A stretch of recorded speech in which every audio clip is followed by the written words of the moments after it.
السلام عليكم ورحمة الله وبركاته. وعليكم السلام ورحمة الله وبركاته. كيف أصبحتم يا إخوان؟ هل أنتم بخير وعافية؟ نعم الحمد لله، نحن بخير وعافية الحمد لله. وأنتم شاركتم في هذه الدورة التدريبية 11، وكما أنتم تعرفون أن في هذا المعهد النشاطات اليومية التي تمارسونها من الصباح إلى المساء، هل يمكنكم أن تقدموها أمامنا؟ نعم إن شاء الله نحن مستعدين. فماذا تفعلون بعد صلاة الفجر مباشرة يا إخوان؟ نحن نتحاور فيما بيننا على عناوين عديدة. على سبيل المثال الديوان مفيد المضر لطلاب العلم، الحافلة أم السيارة أيهما أفضل باعتبار السفر، ومطالعة الكتب العربية أو العربية أيهما أفضل، وما إلى ذلك من العناوين العديدة التي تعين من المعهد الإسلامي العربي. ما شاء الله، حسنا. ومن ديدن المعهد أنه يستدعي غير واحد من الأدباء البارعين في اللغة العربية ليوجه الطلاب إلى ما يحتاجون إليه في هذا المضمار بإلقائهم المحاضرات القيمة.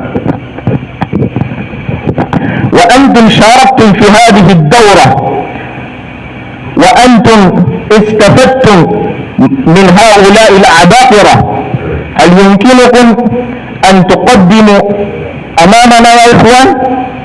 نعم. أولا قدم أمامنا الدكتور عبد الحميد أطهر الندوي حفظه الله المحاضرة على التنمية الشخصية، وذكر في تلك المحاضرة أشياء متعددة، مثلا أهمية الوقت، أهمية النفس، أهمية الإنسان في نظر الله تعالى، تخطيط الحياة وغير ذلك. هكذا حث الطلاب على تعيين الهدف العالي، وذكر قول حسن البنا رحمه الله: أحلام اليوم حقائق الغد. هكذا قدم أمامنا الأديب البارع الشيخ سجاد حسين القاسمي حفظه الله محاضرات قدمة على موضوعات مختلفة بما فيه أوصاف الطالب الحقيقي، فيجب أن يكون أوصاف الطالب الحقيقي ذكوره كذكور الغراب، وصبره كصبر الحمار، وجهوده كجهود النملة. هكذا تدور هذه المحاضرة كل يوم. ما شاء الله، زادك الله حرصا يا أخي العزيز. فماذا تفعلون في الحصة الأولى بعد المحاضرة يا إخوان؟ نعم، هذه الحصة للتعبير الإنشائي. يتشرف الأستاذ بالحضور في الفصل ويسلم علينا تحية الإسلام ويسأل عن أحوالنا، ثم بعد ذلك يبدأ الدرس.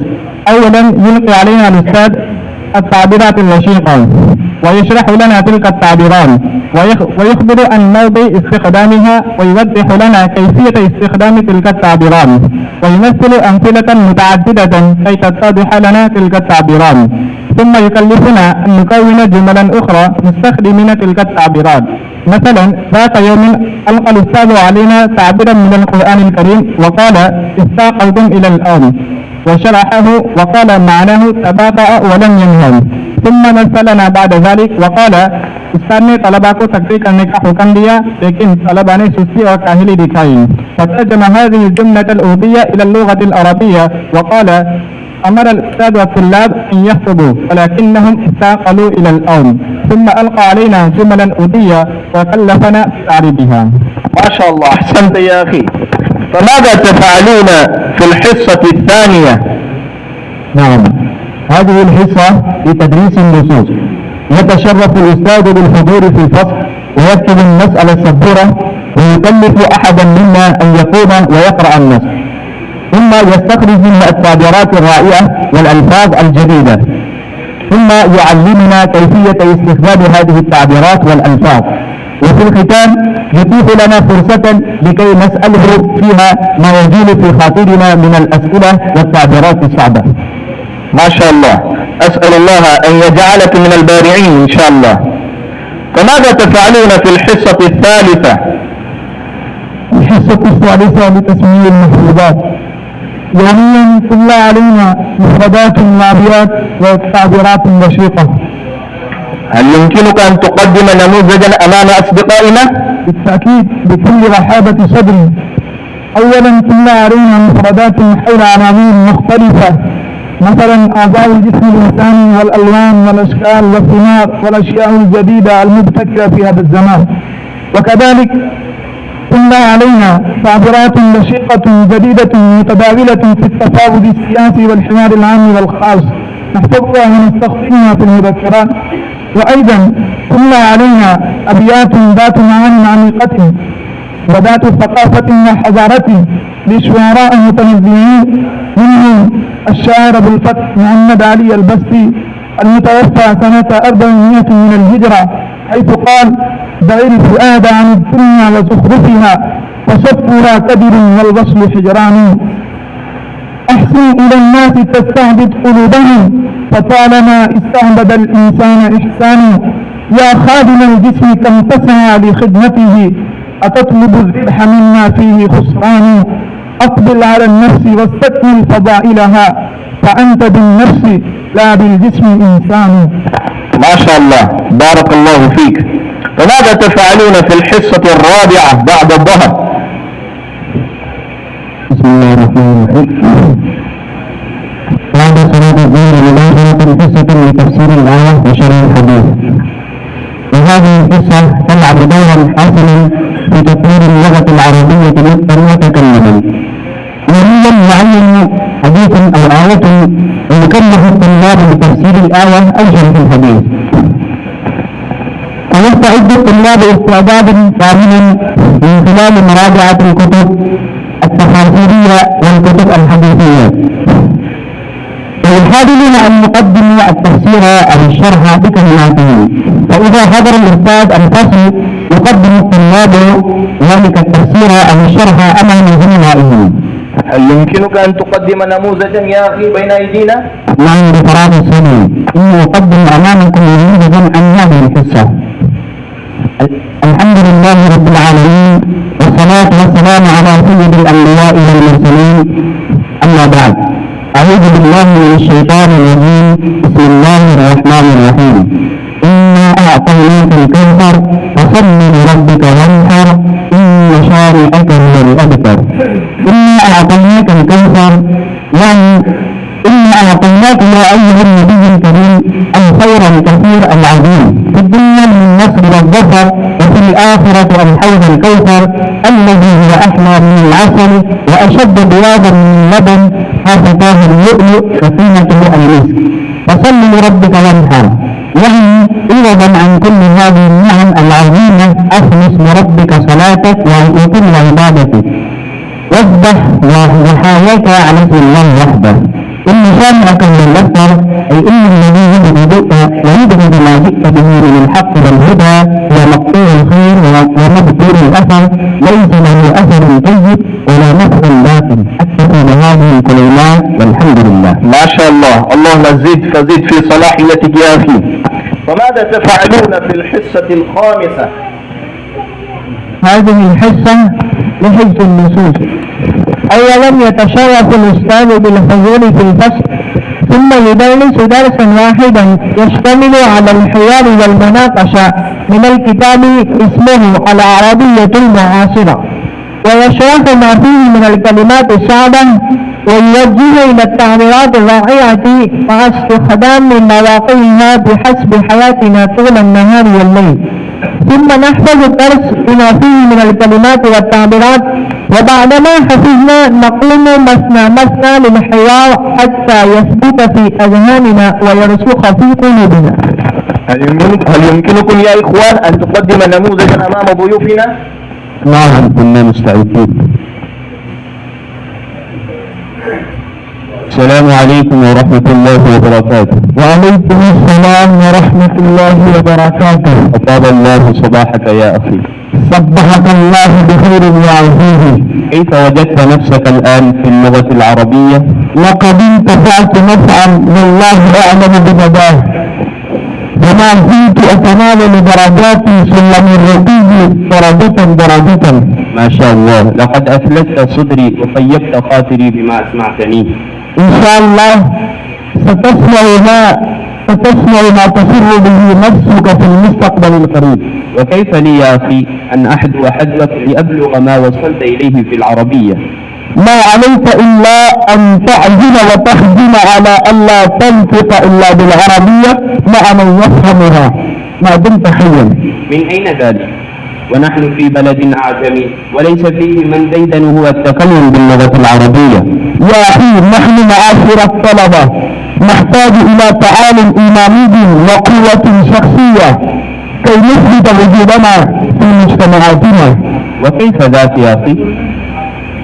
يا أخي، أهل الدنيا هممهم في طلب الدنيا أعظم من هممنا في طلب الآخرة. عفوا، هل بوسع الواحد منا أن يتعلم النطق بالعربية ما لم يتضلع في النحو والصرف؟ لا يا أخي، أتظن أننا تعلمنا اللغة العربية بكتب النحو والصرف؟ نعم، هذا الذي أظن. ألا ترى أنها أدوات اللغة؟ بل أراها أدوات الفصاحة في العربية. لكأنك تقصد أن الفصاحة بائنة عن اللغة. لا يا أخي، بل هي منها ولكنها مرحلة لاحقة، ولا تتأتى الفصاحة حتى ننطق بالعربية. نعم، ولكن النطق بالعربي يفتقر إلى بيئة حتى لا نبقى عاجزين. أما كان لنا عبرة بأهل الدنيا الذين سودوا الإنجليزية في بلادنا الإسلامية. نعم يا صديقي، صدقت ولا فوق، ولكن كيف السبيل إلى ذاك؟ أما ما رؤوسنا مطاطاة، أما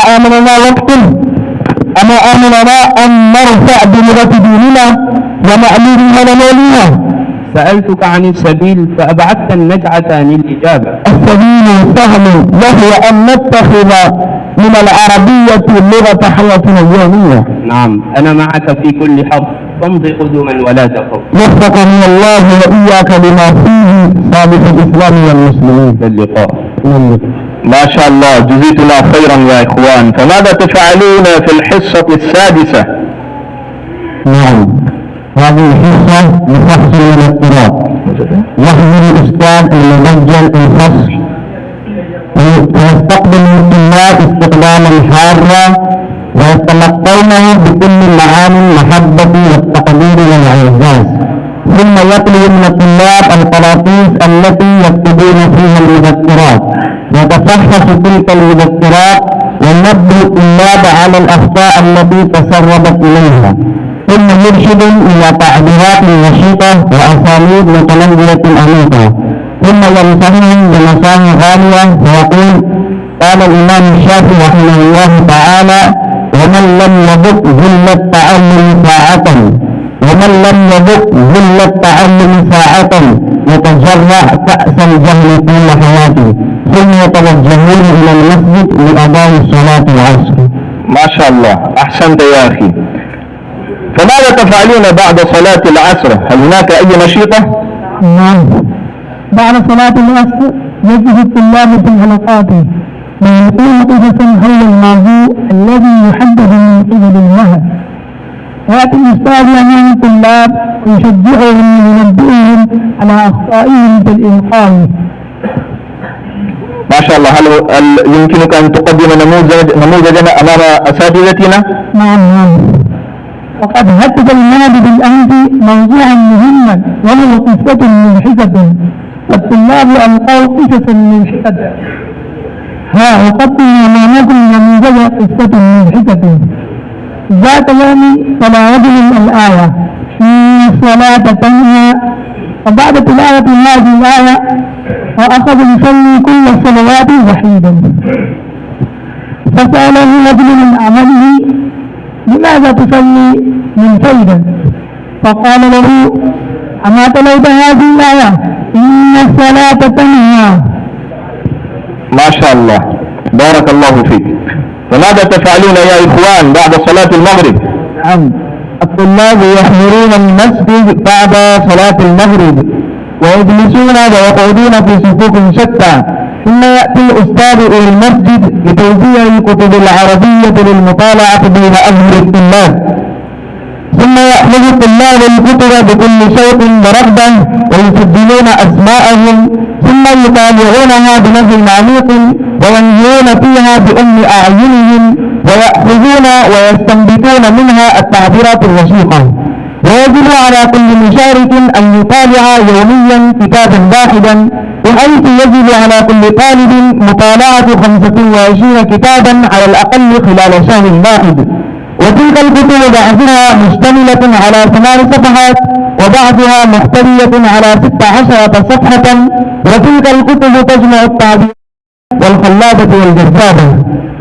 ما شاء الله. يا إخوان، كما أنتم تعرفون أن المعهد ينظم كثيرا من النشاطات والفعاليات، وأنتم شاركتم وساهمتم فيها، فما هي كيفية تقديمها يا إخوان؟ نعم، هناك توجد كثير من المسابقات المتنوعة المختلفة الجديدة التي لا توجد في معظم المدارس في شبه القارة الهندية، والتي تفيد الطلاب في حفظ الأسماء والأفعال بغير صعوبة ومشقة. على سبيل المثال، مسابقة لعبة الأفعال تدور هكذا: أولا يذكر الأستاذ فعلا واحد، وبعد ذلك يجيب الطلاب بفعل آخر في آخر حرف ذلك الفعل. هكذا تدور هذه المسابقة. يا أخي، هل يمكنك أن تقدم نموذجا مع رفاقك؟ نعم. أولا أنا أبدأ بفعل واحد، مثلا ضرب، فغنى، لعب، بدا، سلك. ما شاء الله، بارك الله فيكم وتقبل جهودكم ورزقكم البراعة والمهارة والإتقان في اللغة العربية، وجعلكم عشاقها وخدامها في المستقبل إن شاء الله. السلام عليكم ورحمة الله وبركاته. وعليكم السلام ورحمة الله.